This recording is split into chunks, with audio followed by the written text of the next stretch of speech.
So, bây giờ hôm nay á, mình sẽ làm một cái đề cũng khá là quen thuộc với mọi người là Describe a person you follow on social media. So, để mình trả lời cho cái câu hỏi này thì mình sẽ vẫn theo cái format như thường xuyên ha mọi người. Đầu tiên á, mình sẽ tách nó ra làm 3 phần, cái phần Introduction, Description và cái feelings của mình. Giờ mình sẽ cùng nhau mình đi qua cái detail của từng phần ha. Thì once again, nhắc lại là cái Introduction đó mọi người, đây là cái phần giới thiệu vào. Thì khi mà mình giới thiệu á, mình sẽ có hai cái task chính, hai cái nhiệm vụ chính. Nhất á, là mình sẽ nói về cái background information about this person. Và thứ hai á, mình sẽ nói cái personal connection. Thì khi mà mình nói về một người on social media thì basically là mình sẽ nói về một người nổi tiếng, right? Thì mình sẽ nói tí xíu về cái career ha, là what do they do. Và các bạn cũng có thể nói thêm detail tí xíu ở đây là why are they famous. Right. Of course, nếu các bạn nói về người trong gia đình thì mình có thể skip qua idea này ha. Mình sẽ nói là tại sao họ có cái danh tiếng của họ. Rồi, aside from that thì các bạn cũng có thể nói ra là một vài cái đặc điểm tiêu biểu nhất của người ta. Right, là what are the most famous things about them, something like this ha. Đó, thì cái đó là cái background information về cái người đó. Tiếp theo mình sẽ nói về cái personal connection của mình. Đây là cái phần á mà con nghĩ là rất là khó làm trong bài, tại vì cái phần này là mình phải tự suy nghĩ ra cái personal connection. Cái này là cái thứ mà mình không có thể fake được bằng cái việc là mình học thuộc bài mẫu. Thì đó là những idea giống như là when did you first hear hoặc là first know about this person đó ha. Lần đầu tiên mình nghe tới họ là sao? Là khi nào? Hoặc là mình cũng có thể nói là where did you first hear about this person, mình nói lúc nào hoặc là mình nói là khi nào đó ha. Rồi, next mình có thể nói cái idea là cái first impression của mình về người đó là gì? Là what were your first impressions of this person? Right. Ở đây Khoa note ra khá là nhiều idea đó, nhưng mà mọi người không có cần nhất thiết là phải nói ra hết tất cả ha. Mình nên dành khoảng about 30 seconds cho cái phần introduction của mình thôi. Mình nói dài quá là mình sẽ lấn vào cái phần sau của mình. Trong cái phần description á, mình sẽ nói về những cái idea chính trong từng cái đề. Thì cụ thể trong bài này á, là a person you follow on social media, thì mình sẽ có hai cái ý lớn ha. Of course, thứ nhất á, là mình sẽ phải describe person ra tí xíu ha. Và thứ hai á, là mình sẽ describe cái việc là mình follow on social media.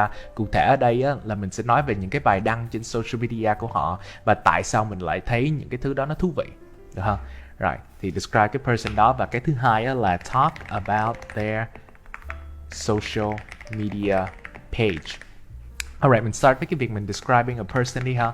Thì cái việc mà mình describe person nó rất là nhiều detail mọi người. Các bạn có thể nói, ở trên mình nói tí xíu về cái job rồi đúng không? Thì ở đây các bạn có thể nói kỹ hơn về cái job hoặc là cái career của người ta. Mình có thể nói về cái appearance chẳng hạn. Mình có thể nói về cái personality vân vân, rất là nhiều idea để nói. Nhưng mà mình không có nên nói hết các bạn, tại vì again 1 phút để take note, các bạn không có thể nào mà mình suy nghĩ ra được hết mấy cái detail này để mình nói trong bài của mình. Instead I recommend là các bạn chỉ chọn ra một cái mà các bạn cảm thấy là ấn tượng nhất thôi. Mình chọn một trong những cái idea đó, sau đó mình go into detail ha. Job and career thì mình go into detail bằng cách mình nói về các achievements của người ta. Appearance thì các bạn có thể nói là mình có thể kể ra về một cái outfit mà mình thấy nó outstanding. Một cái outstanding outfit mà mình đã từng thấy họ mặc. Personality, cái này là một cái rất là dễ nói nè. Thường á, khi mà các bạn nói về các ca sĩ hay diễn viên á, ngoài cái appearance của người ta ra thì mình có thể nói thêm về cái personality. Và thường á, là mình sẽ nói họ có một cái như là một cái trái tim nhân đạo, right? Thì mình có cái phrase á, là a heart of gold. Mọi người chú ý cái cách mình phát âm cái từ này luôn ha. Rất là nhiều bạn hay đọc cái từ này là heart á, nó là âm R ha, heart of gold. Nhưng mà mình không có chỉ stop ở cái việc là mình đưa ra một cái tính từ hoặc một cái phrase mọi người, mà mình phải đưa ra cái detail nữa bằng cách mình give an example. Cái vế thứ hai ở đây là mình sẽ talk about their social media page. Thì, cũng giống như ở trên, thay vì mình liệt kê thì mình sẽ chọn ra một cái ý thôi. Mình sẽ nói là what is hoặc là was their most impressive hoặc là important hoặc là any adjective mà các bạn muốn điền ở đây ha. What was their most impressive post in your opinion. Thì mình sẽ chọn ra một cái bài đăng trên mạng xã hội của họ mà mình cảm thấy rất là đặc biệt á, và mình sẽ nói ra về detail ở đó. Of course, nếu các bạn nói về ca sĩ thì maybe mình có thể nói về một cái bài hát nào đó của người ta, hoặc là mình có thể nói về một cái post nào đó mà rất là nổi tiếng của họ. Đó, thì mình sẽ nói là cái nào impressive nhất ha.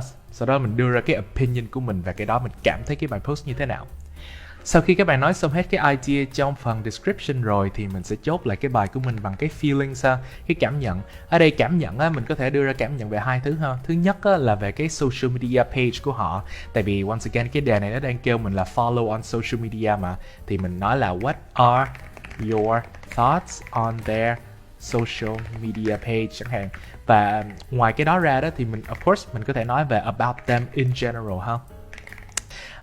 Right, và bây giờ Khoa sẽ chuyển cam xuống, mình take note và sau đó mình sẽ trình bày bài này cho mọi người ha.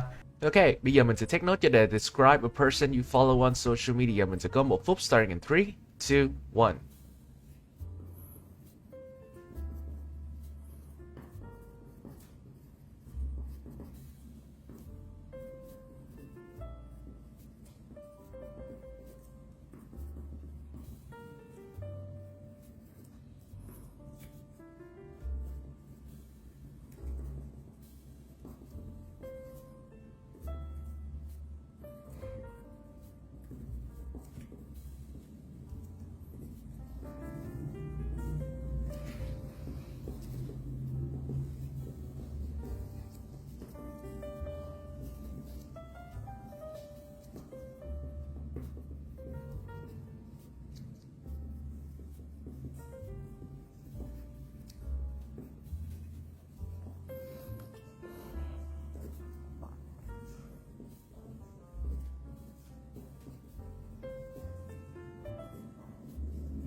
And that's enough time. Alright, giờ mình chuyển cam lên và mình sẽ trình bày bài này cho các bạn nghe ha. Alright, so now I'm going to tell you about a person that I have been following on social media for quite some time. His name is Sơn Tùng, and he's one of the most popular singers in Vietnam. I first heard about him, well, I first saw him in an advertisement on social media, and at first I did not have a very good impression of him because usually in general I don't like advertising because they're quite annoying, so every time I saw his face I associated it with being annoying. But I think a year ago at this point I met a girl who was a very big fan of his, so in order to impress her I decided to find more information about Sơn Tùng, and what I found was really impressive to me. So one of the first songs that I heard of his was called Em của ngày hôm qua, which translated into English means My Lover of Yesterday. And when I heard that song, I really liked it. Well, I wouldn't say I really liked it, but I liked it. But it wasn't anything super impressive. But the next song of his that I heard was one of his songs in collaboration with the American rapper named Snoop Dogg, and I found that to be really interesting because he's one of the only Vietnamese artists who I know that have interacted with a foreign singer like Snoop Dogg. Well, he's a rapper, not a singer, but anyway, so I really like that song of his. But the thing that I found most impressive about Sơn Tùng is his capacity to learn foreign languages, and specifically we're talking about English. So I'm a English learner, I'm a lifelong English learner, and I'm an English teacher as well. So I found his, English skills to be very impressive, and from time to time I often browse his Facebook newsfeed, and I find that most of his posts are either in Vietnamese or English, and I think that that's a really... Ok, vậy là mình đã hết 2 phút để trình bày rồi ha. Unfortunately mình chưa có kịp thời gian để mình record cái phần sau là cái việc mà mình admire là bạn Sơn Tùng mà kiểu như là truyền đạt cái tiếng Anh cho giới trẻ ha. But anyway, cái đó không có quá important. Mình cũng đã nói được những cái thông tin chính về cái phần là describing cái person đó và describing là tại sao mình thích người ta. So cái nó cũng ok cho một cái bài speaking part 2 rồi ha. Anyway, cái đó là phần trình bày của mình. Hopefully là các bạn đã thích cái video này. Nếu các bạn có thích thì nhớ thả một cái like và follow fanpage của tụi mình nha. Tụi mình sẽ đăng nhiều cái video về những cái chủ đề speaking part 2 thú vị hơn trong tương lai. So hopefully là mình sẽ gặp nhau ở những cái video đó ha. Anyway, that's all for me for now. See you next time.